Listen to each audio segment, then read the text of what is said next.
स्वागत है आपका कैम्बिस सिंप्लीफाइड में। आज हम भारत के केमिकल इंपोर्ट बिजनेस की दुनिया में एक गहरी पड़ताल करने जा रहे हैं। नमस्कार। एक आम सोच है, एक धारणा है कि ये बिजनेस सिर्फ उनके लिए है जिनके पास करोड़ों रुपए की पूंजी है, मतलब जो बड़े खिलाड़ी हैं। हाँ, और इसी सोच की वजह से हजारों छोटे ट्रेडर्स और एमएसएमईज तो इस बिजनेस में हाथ डालने से भी डरते हैं। बिल्कुल, उन्हें लगता है कि ये खेल उनके बस का है ही नहीं। हाँ, लेकिन क्या ये सच है? आज की हमारी बातचीत इसी मिथक को तोड़ने के लिए है। हम समझेंगे कि ये बिजनेस असल में पैसों से ज्यादा एक मजबूत प्रोसेस पर कैसे निर्भर करता है। राइट। हम उन सभी जरूरी कदमों को समझेंगे जो इसे सफल बनाते हैं। कहाँ से शुरू करें, असली लागत कैसे निकालें और जोखिमों से कैसे बचें। तो चलिए इसे खोलकर समझते हैं। यहाँ दिलचस्प बात यह है कि बाहर से देखने पर यह बिजनेस बहुत कॉम्प्लेक्स लगता है। हाँ, लगता तो है। लेकिन अंदर से ये पर्स कुछ तयशुदा कदमों को बार बार अनुशासन के साथ दोहराने का नाम है। ये सिर्फ चीन से सस्ता माल मंगाने के बारे में नहीं है। हाँ, अच्छा। हाँ, ये है भारत की सही मांग को समझना, एक भरोसेमंद सप्लायर को पहचानना और अपनी कागजी कार्रवाई को मजबूत रखने के बारे में। हमारा लक्ष्य यही समझना है कि कैसे कोई भी सही प्रोसेस के साथ एक सफल इंपोर्ट बिजनेस खड़ा कर सकता है। तो ठीक है, अगर किसी को ये बिजनेस शुरू करना है तो पहला कदम क्या होना चाहिए? ज्यादातर लोगों के दिमाग में तो तुरंत आएगा, चलो अलीबाबा पर चलते हैं और चीन में कोई सप्लायर ढूंढते हैं। जो कि पहली और शायद सबसे बड़ी गलती है। अच्छा। हाँ, ये इस बिजनेस का सबसे बड़ा पैराडॉक्स है। सफल केमिकल इंपोर्टर अपना बिजनेस चीन से नहीं, भारत से शुरू करते हैं। एक मिनट, ये तो काफी उल्टा सुनाई दे रहा है। मतलब पहला कदम सप्लायर ढूंढना है ही नहीं। बिल्कुल नहीं। पहला कदम है अपने घर में यानी भारत में मांग को पहचानना। देखिए, एक सफल इंपोर्टर एक जासूस की तरह होता है। जासूस? हाँ, वो पहले ये पता लगाता है कि भारतीय बाजार में ऐसे कौन से केमिकल्स हैं जिनकी जरूरत तो लगातार है, लेकिन या तो वो यहाँ बनते नहीं, या उनकी सप्लाई स्थिर नहीं है, या फिर वे बहुत महंगे मिलते हैं। जैसे कि? कुछ उदाहरण हैं। हाँ बिल्कुल, जैसे कई तरह के सॉल्वेंट्स, फार्मा के इंटरमीडिएट्स, स्पेशलिटी केमिकल्स, या फिर मान लीजिए कपड़ा उद्योग में इस्तेमाल होने वाले पिगमेंट्स, ये सब इसी कैटेगरी में आते हैं। बिजनेस की नींव ही यही है, मांग को पहचानना, उस गैप को भरना। यानी अवसर विदेशी सप्लायर को भारतीय मांग से जोड़ने में है, ना कि सिर्फ सस्ता माल खरीदने में। एकदम सही, आपने बिल्कुल सही पकड़ा। चीन का दबदबा क्यों है? क्योंकि उनके पास बड़े पैमाने पर उत्पादन की क्षमता है, कम लागत है और एक जबरदस्त मैन्युफैक्चरिंग इकोसिस्टम है। राइट। लेकिन एक इंपोर्टर का काम सिर्फ खरीदना नहीं है, उसका असली काम उस मांग के गैप को भरना है जिसे स्थानीय बाजार पूरा नहीं कर पा रहा है। असली बिजनेस यहीं से शुरू होता है। ठीक है, ये बात तो साफ हो गई। तो मान लीजिए किसी ने रिसर्च करके पता लगा लिया कि एक खास केमिकल की भारत में अच्छी मांग है। अब आता है सप्लायर ढूंढने का काम। और यहीं पे लोग सबसे सस्ता कोटेशन चुनकर गलती कर बैठते हैं ना। बिल्कुल, सस्ता हमेशा अच्छा नहीं होता, और इस बिजनेस में तो सस्ता अक्सर सबसे महंगा साबित होता है। महंगा साबित होता है कैसे? देखिए, जब आप पहली बार किसी सप्लायर से बात करती हैं तो आपको 10 अलग अलग कीमतें मिल सकती हैं। नए लोग अक्सर क्या करते हैं, वो सबसे कम कीमत वाले के साथ चले जाते हैं। हाँ, क्योंकि उन्हें लगता है कि पैसे बच रहे हैं। हाँ। लेकिन वो ये नहीं सोचते कि सस्ता सप्लायर आज पैसे बचाएगा, लेकिन कल जब क्वालिटी की समस्या आएगी या शिपमेंट अटक जाएगा तो वो बचत से ज्यादा का नुकसान करा देगा। एग्जैक्टली। अनुभवी इंपोर्टर कीमत से ज्यादा सप्लायर की विश्वसनीयता, उसका एक्सपोर्ट करने का अनुभव और दस्तावेजों की सटीकता पर ध्यान देते हैं। और क्वालिटी की स्थिरता भी। हाँ, वो तो सबसे जरूरी है। बैच दर बैच क्वालिटी में स्थिरता बहुत जरूरी है। सोचिए, अगर एक बैच की क्वालिटी अलग है और दूसरे की अलग, तो भारत में आपके ग्राहक का तो पूरा प्रोडक्शन खराब हो सकता है। सही बात है। और यहीं एक महत्वपूर्ण सवाल उठता है, क्यों एक थोड़ा महंगा लेकिन भरोसेमंद सप्लायर लंबे समय में ज्यादा पैसा बचाता है? इसका जवाब है कंप्लायंस और डॉक्यूमेंटेशन में। कागजी कार्रवाई में। हाँ, एक भरोसेमंद सप्लायर आपको सही सर्टिफिकेट ऑफ एनालिसिस, जिसे सीओए कहते हैं, सेफ्टी डेटा शीट एसडीएस और एक्सपोर्ट कंप्लायंस दस्तावेज देगा। और इसमें से ये जो सीओए है यानी सर्टिफिकेट ऑफ एनालिसिस, ये सबसे जरूरी है। क्यों? ये इतना जरूरी क्यों है? क्योंकि ये सप्लायर का लिखित वादा है कि जो केमिकल भेजा गया है उसकी शुद्धता और गुण वही हैं जो तय हुए थे। इसके बिना आपका ग्राहक माल लेने से मना कर सकता है। और अगर एक सस्ता सप्लायर ये कागजात सही से न दे पाए तो आपका कंटेनर बंदरगाह पे हफ्तों या महीनों तक अटक सकता है, और हर दिन का जो हर्जाना होता है, जिसे डेमरेज कहते हैं, वो आपकी सारी बचत और मुनाफे को खत्म कर देगा। इसलिए एक भरोसेमंद सप्लायर जो हर दस्तावेज को सही ढंग से तैयार करे, वो उस थोड़ी ज्यादा कीमत के लायक है। वाह, ये तो बहुत बड़ा पॉइंट है। अब आते हैं कॉस्टिंग पर। ये लैंडेड कॉस्ट वाला पॉइंट तो गेम चेंजर लगता है।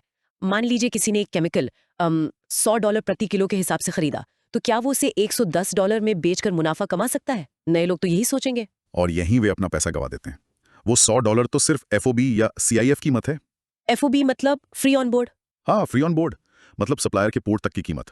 और सीआईएफ यानी कॉस्ट, इंश्योरेंस एंड फ्रेट, मतलब माल का भाड़ा और बीमा मिलाकर आपके पोर्ट तक की कीमत। लेकिन असली खेल तो भारत में माल पहुंचने के बाद शुरू होता है।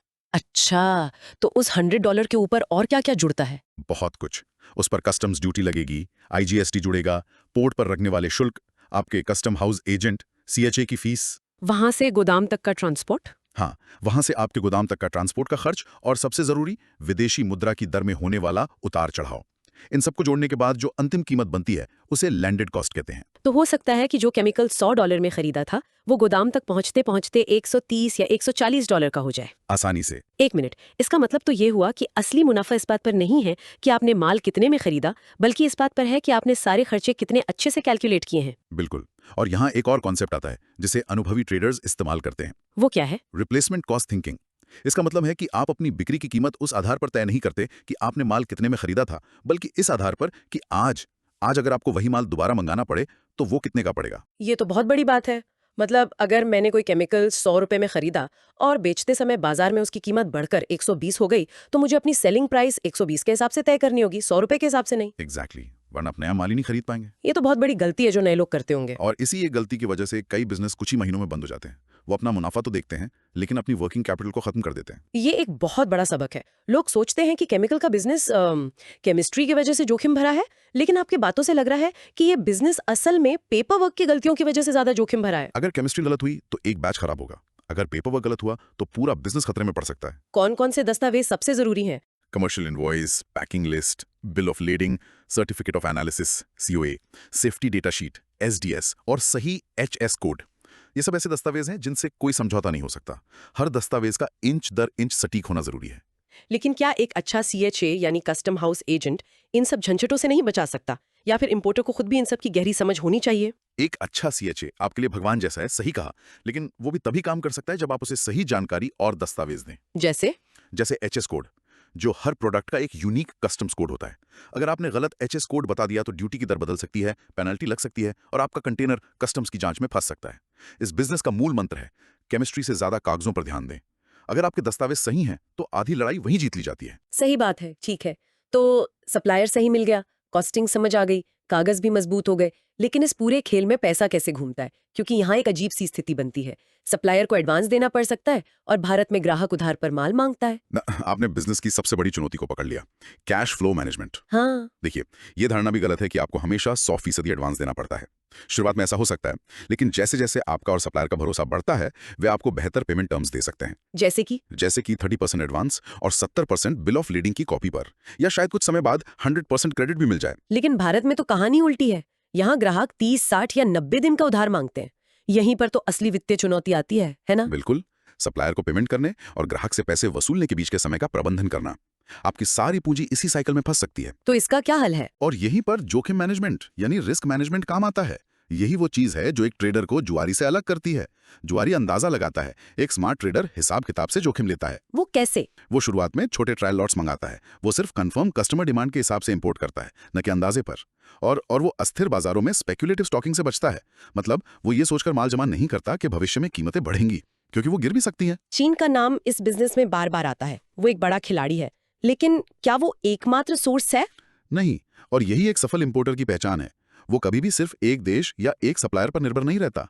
इसे सोर्स डाइवर्सिफिकेशन कहते हैं। मतलब अपने सोर्स को अलग अलग देशों में फैलाना। हाँ, जो इंपोर्टर अपने सोर्स को दक्षिण कोरिया, ताइवान, यूरोप और दक्षिण पूर्व एशिया जैसे देशों में फैलाते हैं, वे निर्भरता के जोखिम को कम करते हैं। इसका सीधा फायदा क्या होता है? सोचिए, अगर आपका सारा माल सिर्फ चीन से आता है और वहां सरकार कोई नई पर्यावरण नीति लागू कर देती है जिससे कई फैक्ट्रियां बंद हो जाती हैं, तो आपका बिजनेस रातों रात ठप हो जाएगा। बिल्कुल।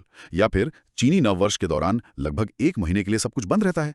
अगर आपके पास दूसरे देशों में सप्लायर हैं तो आपका काम नहीं रुकता। इससे आपको कीमत तय करने में भी मदद मिलती है। आप किसी एक सप्लायर की दया पर निर्भर नहीं रहते। और इस पूरी चेन की आखिरी कड़ी है लॉजिस्टिक्स। विदेशों में कंटेनर भरने से लेकर भारतीय बंदरगाहों पर उसे उतारने तक का सफर। ये आखिरी लेकिन बहुत महत्वपूर्ण कड़ी है। इस बिजनेस में समय ही पैसा है। हर देरी का मतलब है लागत का बढ़ना। तो इससे कैसे बचा जाए?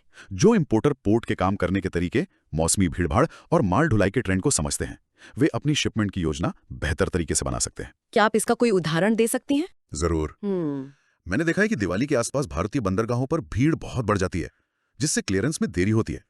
एक स्मार्ट इंपोर्टर अपना शिपमेंट उससे पहले प्लान करेगा, भले ही उसे थोड़ा ज्यादा पैसा देना पड़े। हाँ, भले ही उसे 2% ज्यादा देना पड़े, क्योंकि पोर्ट पर हफ्तों तक कंटेनर अटकने का खर्च यानी डेमरेज उस 2% से कहीं ज्यादा होता है।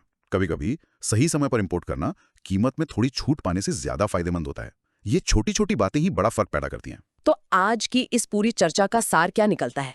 मतलब जो सबसे बड़ी बात है, जो निचोड़ है। हाँ जो निचोड़ है, वो ये है कि ये केमिकल इंपोर्ट का बिजनेस ये सिर्फ पैसों का खेल नहीं है। नहीं, बिल्कुल नहीं। ये तो प्रक्रिया के अनुशासन यानी प्रोसेस डिसिप्लिन का खेल है। ये सबसे जरूरी बात है। पूंजी जरूरी है, लेकिन प्रोसेस के बिना पूंजी डूब जाएगी। सही। मांग की पहचान करना, सप्लायर का सिर्फ कीमत पर नहीं बल्कि विश्वसनीयता पर मूल्यांकन करना। क्या?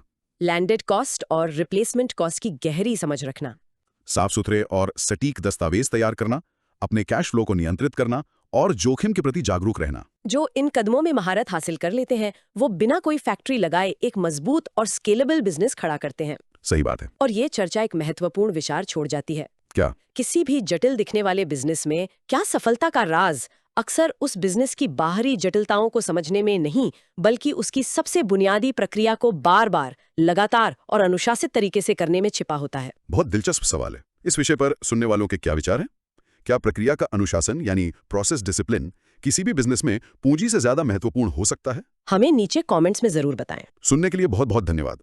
अगर आपको ये जानकारी उपयोगी लगी तो हमारे चैनल को सब्सक्राइब करना न भूलें ताकि आप भविष्य में ऐसी गहरी पड़ताल मिस न करें। धन्यवाद।